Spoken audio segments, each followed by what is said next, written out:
बलराम जी, जरासंध समुद्र से द्वारका के मार्ग पर आ चुका है। आक्रमण!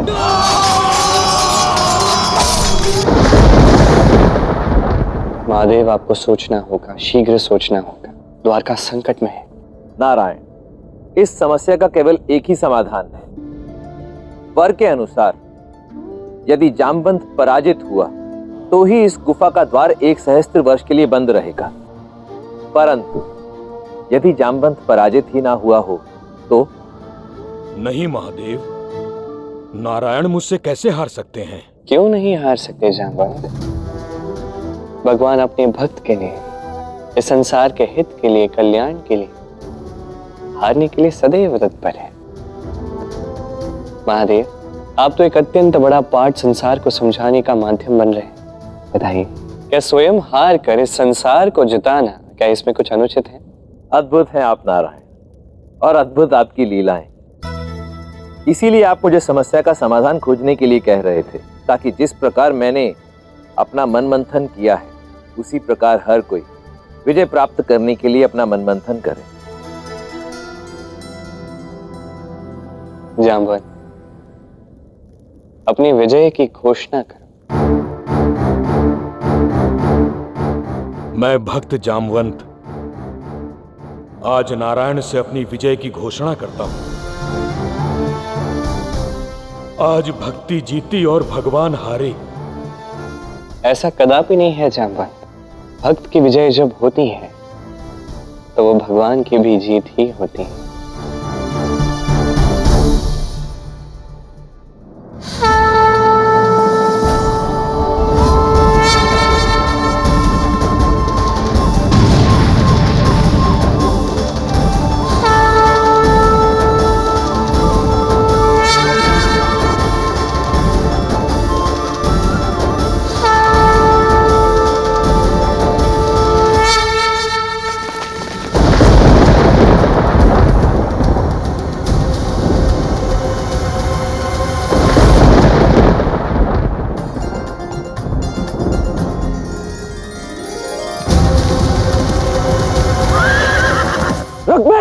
यदि तूने द्वार खोला तो स्मरण रखना, मुझसे बुरा कोई नहीं होगा।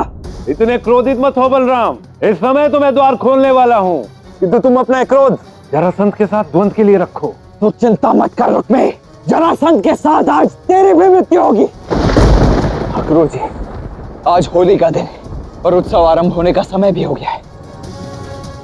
वहां उत्सव आरंभ होगा और यहाँ युद्ध, किंतु युद्ध आरंभ होने से पहले द्वारका वासियों को इस युद्ध के विषय में जानकारी होना अनिवार्य है। जी बलराम जी। मैं चाहता हूं ये होली राधा कृष्ण के सबसे प्रिय रंग से खेली जाए, अर्थात नीली हो। क्योंकि रुक्मिणी को भी इस प्रेम की यात्रा के अंतिम गंतव्य तक पहुंचना है राधा। ऐसा ही होगा कृष्ण। इस बार मैं पूरी द्वारका को केवल नीला रंग ही दूंगी होली में। होली तो होकर ही रहेगी। मैं राधा कृष्ण के नीले रंग से रुक्मिणी को रंग दूंगी और रुक्मिणी परिशुद्ध प्रेम को पूर्ण रूप से समझ जाएगी। अब उसके लिए मुझे दाऊ को रोकना ही क्यों ना पड़े। गांव में सबको सूचित करवा दीजिए अक्रूर जी। नहीं दाऊ, द्वारका वासी को कुछ मत बताइए। विश्वास कीजिए, सब ठीक हो जाएगा। इसके अंधविश्वास की पराकाष्ठा तो देखो।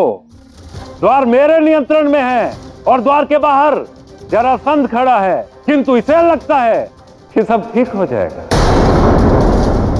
राधा, तुम्हें पूर्ण विश्वास तो है ना? हाँ, मुझ पर और कृष्ण पर विश्वास कीजिए दाऊ।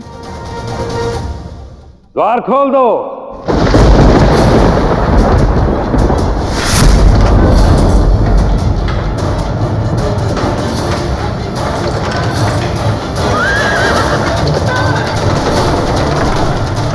सैनिकों, सच हो जाओ, द्वारका का द्वार खुल रहा है। द्वारका की ये पहली होली रक्त की होली होने वाली है।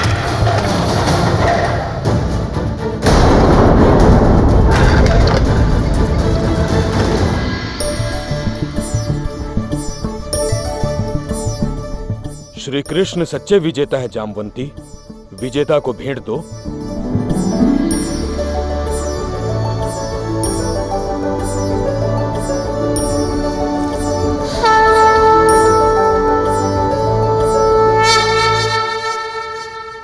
युगों से मैं इस द्वंद्व की प्रतीक्षा कर रहा था। अब मुझे वानप्रस्थ लेना चाहिए ताकि संसार की मोह माया के चक्र से मैं मुक्त हो सकूं। किंतु एक बाधा है, एक कर्तव्य है। आपसे निवेदन है कि आप मेरी पुत्री जामवंती को अपनी पत्नी के रूप में स्वीकार करें और मुझे इस कर्तव्य से मुक्त करें। आप जैसा वर पाकर ये धन्य हो जाएगी।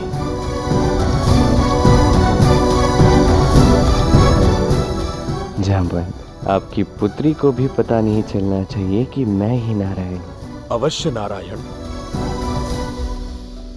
दीक्षराज, क्यों पुरुष के कर्तव्य बोझ का भार नारी उठाए?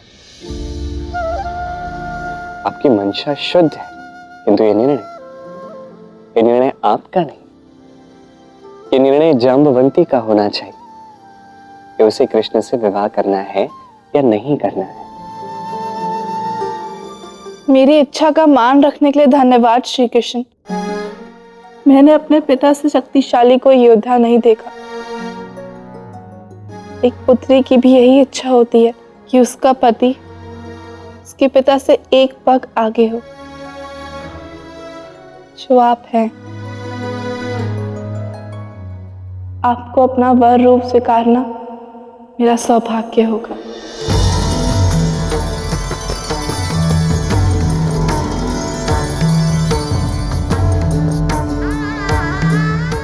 हम रीछों में तो विवाह संस्कार होते ही नहीं। मैं अपनी पुत्री का हाथ आपके हाथ में देता हूँ। मेरी ओर से इसे विवाह समझिए। जो आज्ञा दीक्षराज।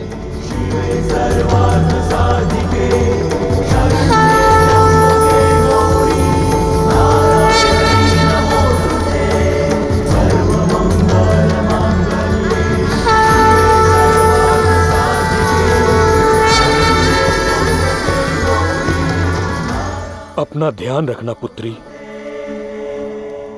श्री कृष्ण, मुझे मुक्त करने के लिए धन्यवाद। दीक्षराज, जामवंती के मेरे जीवन में आने से केवल आप ही मुक्त नहीं हुए, बल्कि जीवन और प्रेम की ऐसी सीख किसी व्यक्ति को मिलेगी जो मैं कब से उसे समझाना चाहता था।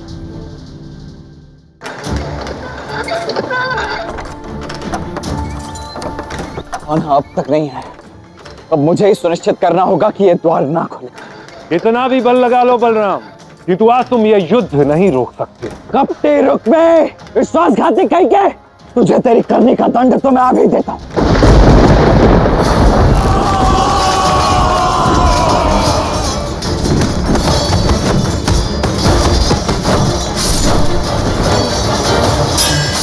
शीघ्र करो मूर्ख।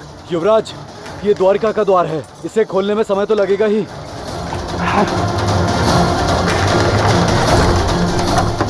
पिताश्री, ये तो सत्य में युद्ध आरंभ हो गया। राधा, तुम कहाँ जा रही हो? द्वारिका को नीला रंग में। राधा, यहाँ युद्ध आरंभ हो रहा है। वो सब कृष्ण देख रहे। अरे कहां से देख लेगा कृष्ण? वो तो यहाँ है भी नहीं। द्वारकाधीश है। पहले मणि चुराई और जब युद्ध सम्मुख है तो द्वारकाधीश भाग गए। वो आप ही के कारण नहीं है। और सत्यभामा, तुम्हें तो अपने रूप और सौंदर्य पर बहुत अभिमान है ना? वो क्या कहती रहती हो तुम कि सौंदर्य से बड़ा कोई शस्त्र नहीं, तो करो अपनी शस्त्र का प्रयोग, रोक कर दिखाओ इस युद्ध को।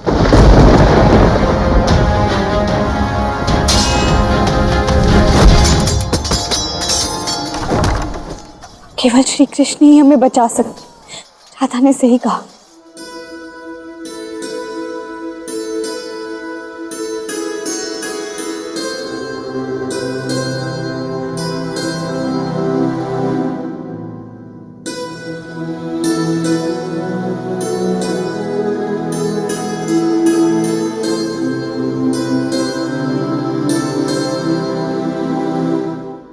मैं चाहता हूं ये होली राधा कृष्ण के सबसे प्रिय रंग से खेली जाए, अर्थात नीली हो।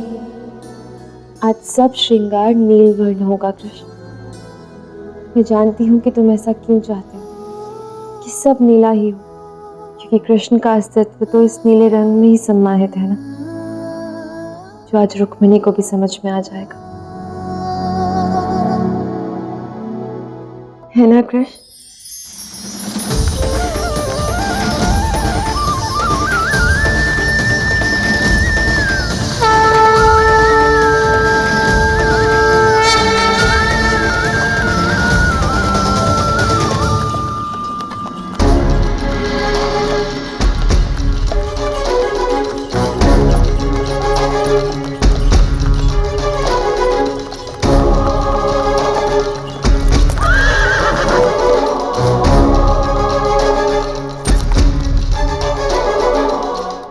प्रिय द्वारका वासियों, क्या हुआ? आज होली का त्योहार है। होली का त्योहार अर्थात रंगों का त्योहार। होली में रंग खेलने के स्थान पर आप सभी के मुख पर ये चिंता क्यों खेल खेल रही है? कोई बताएगा? हमारे मन पर तो केवल श्यामंतक मणि से बनने वाले स्वर्ण का ही रंग चढ़ा है द्वारकाधीश। हम सबको वो मणि चाहिए और उससे बना स्वर्ण भी।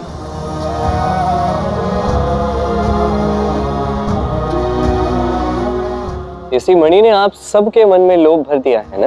द्वारकाधीश जी, हमें यही मणि चाहिए। लाइए, दीजिए ना। हाँ, हमें यही मणि चाहिए।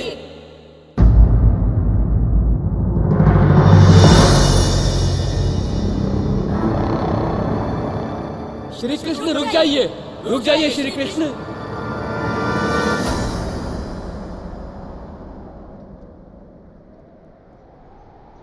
स्वर्ण चाहिए ना आप सबको? ये मणि पाना है ना? अब यदि इस मणि को आपको पाना है तो इसके साथ आने वाला सूर्य का वो प्रकाश, उसे भी सहना ही होगा। क्या आप में से किसी में साहस है सूर्य के प्रकाश को सहने का साहस?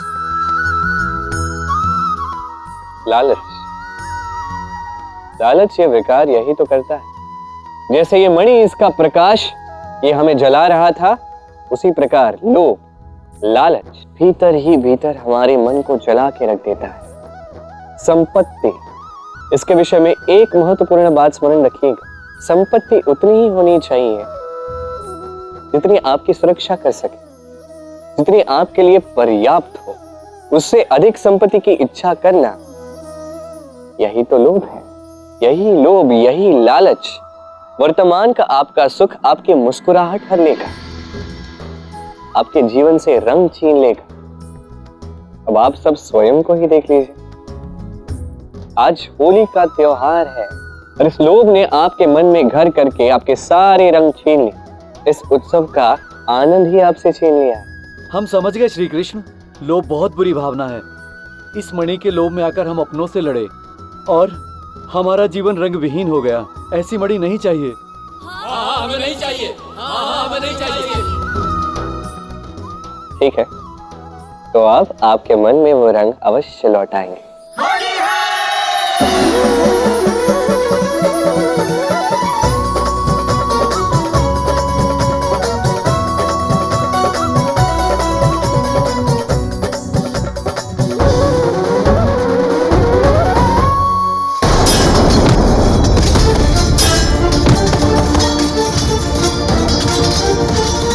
बलराम जी, क्या हुआ? श्री कृष्ण द्वारका वासियों के बीच हैं। वहाँ होली का उत्सव आरंभ हो गया है। वो वही हैं। कौन है? द्वारका में? यहाँ इन सबसे अकेले मैं लड़ रहा हूँ। वो दुष्ट जरासंध अपनी समस्त सेना के साथ द्वारका के द्वार पर आक्रमण करने के लिए सज्ज खड़ा है। ये मूर्ख रुक्मी यहाँ द्वार खोलने पर तुला हुआ है। ऐसे में जब मुझे कान्हा की सबसे अधिक आवश्यकता है, वो वहाँ होली खेल रहा है। अक्रूर जी, युद्ध संभालिए, मैं अभी कान्हा को खींच कर लाता हूँ।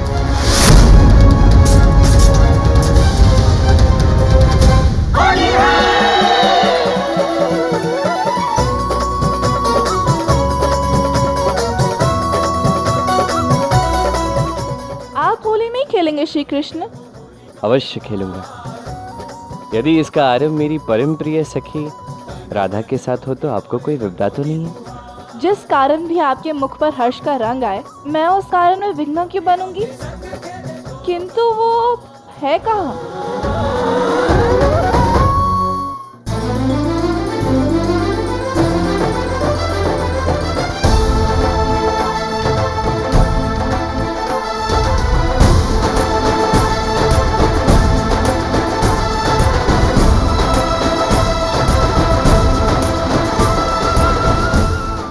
अद्भुत राधा, तुमने तो स्वयं के साथ साथ समस्त द्वारका को मेरे प्रिय नीलवर्ण से भर दिया।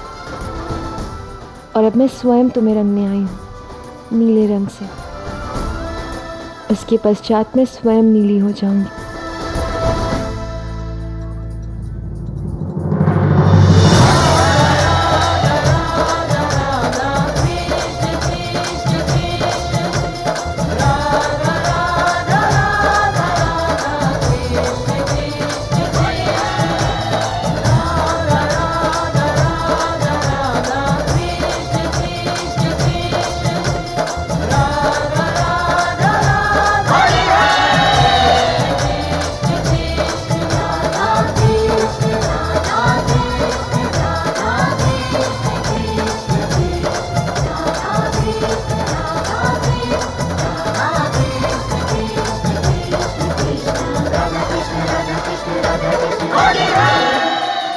जाम्बवंती, ये है राधा, मेरी परम प्रिय सखी। राधा, ये है जाम्बवंती, मेरी पत्नी। सखी भी। कान्हा, वहां हमारी समस्त सेना पर संकट के बाण बरस रहे हैं और तुम यहाँ रंग बरसा रहे हो। मती तो नहीं मारी गई है तुम्हारी। तुम पहले ये बताओ कि तुम यहाँ द्वारका में आए कहां से? वहां मार्ग पर तो जरासंध अपनी सेना के साथ खड़ा है। द्वारका में आने का एक ही मार्ग थोड़ी ना है। देखो, मेरे साथ उपहास मत करो। चलो और मेरे साथ चलकर उस युद्ध को रोको कान्हा। ये होली खेलने का समय नहीं है। ये उपहास क्या लगा रखा है तुमने? देखो, मुझे ज्ञात है मुझसे भूल हुई। अब मैं क्या करूं? अब मैं एक ही कार्य कर सकता हूं, आप जो बोलोगे मैं वो करूंगा। हाँ, आओ। किंतु उससे पहले एक चुनौती है। कैसी चुनौती? वो क्या है ना दाऊ कि युद्ध के समय उपहास? कौन तुम्हें करो अपने सौंदर्य का प्रयोग सत्यभामा। अब क्यों रुकी हो? किसका भय है तुम्हें? किसी का नहीं।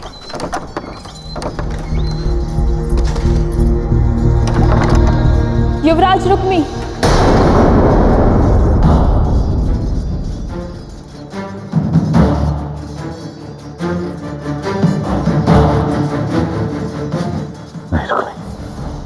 अपना ध्यान केंद्रित रखो। याद रहे, तुम्हें प्रतिशोध लेना है उस कृष्ण से।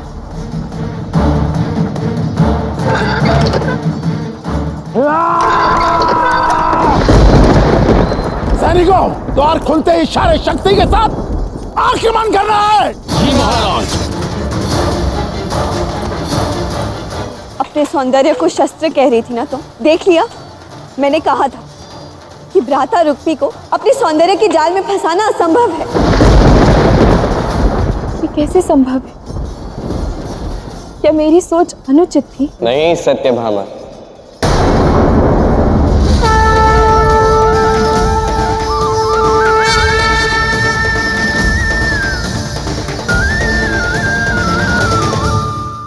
आप अनुचित सोच ही नहीं सकते।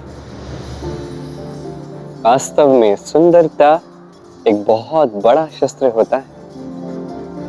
मुझे आपकी सुंदरता पर विश्वास है। क्या आपको है? क्या कह रहे श्री कृष्ण? भ्राता रुक्मी ने सत्यभामा की पुकार सुनकर मुख फेर लिया था। वो इसलिए क्योंकि सुंदरता का सबसे बड़ा आभूषण मुस्कुरा है। ये तो आपने धारण किया ही नहीं था। आपको मुस्कुराकर उसे बुलाना चाहिए। सत्यभामा, आप मुस्कुराकर एक बार उसे पुकारिए। रोकिए रुक्मी को। क्यों? मैं आपकी बात क्यों सुनूं? एक बार पहले भी मणि की बात को लेकर आप मुझे बहुत उलझा चुके हैं। और रुक्मी से तो केवल मैंने ये कहा था कि मैं उनसे विवाह के बारे में सोचूंगी। अब यदि उसने मुझे विवाह के लिए विवश कर दिया तो? यदि मुझसे कोई वचन मांग लिया तो केवल इतना कहना कि आप आज विवाह करोगे।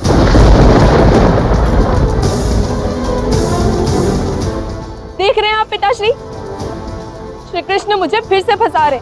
वो मेरा विवाह उस रुक्मी से करवा रहे।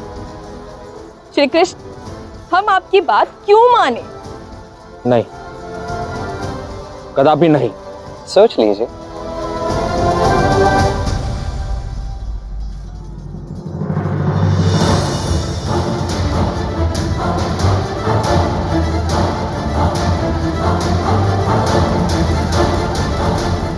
ये रहा आपका मणि, किंतु फिर भी जामवंती के पिता ऋक्षराज जामवंत से द्वंद्व करके मैं ये स्वयं लाया हूं।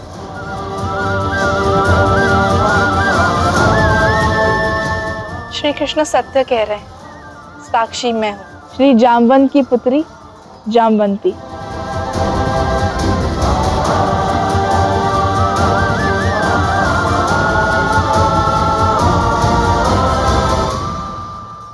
से बहुत बड़ा पाप हो गया श्री कृष्ण। मैंने एक निर्दोष पर लांछन लगाया। आपसे मैंने जो कुछ भी कहा था मुझे नहीं कहना चाहिए था। मुझे क्षमा कर दीजिए श्री कृष्ण। देखिए, ये समय क्षमा का नहीं, कर्म का है। आपको रुक्मी को रोकना ही होगा। यदि अब आपको मुझ पर विश्वास है तो आप जो कहेंगे मैं वही करूंगी।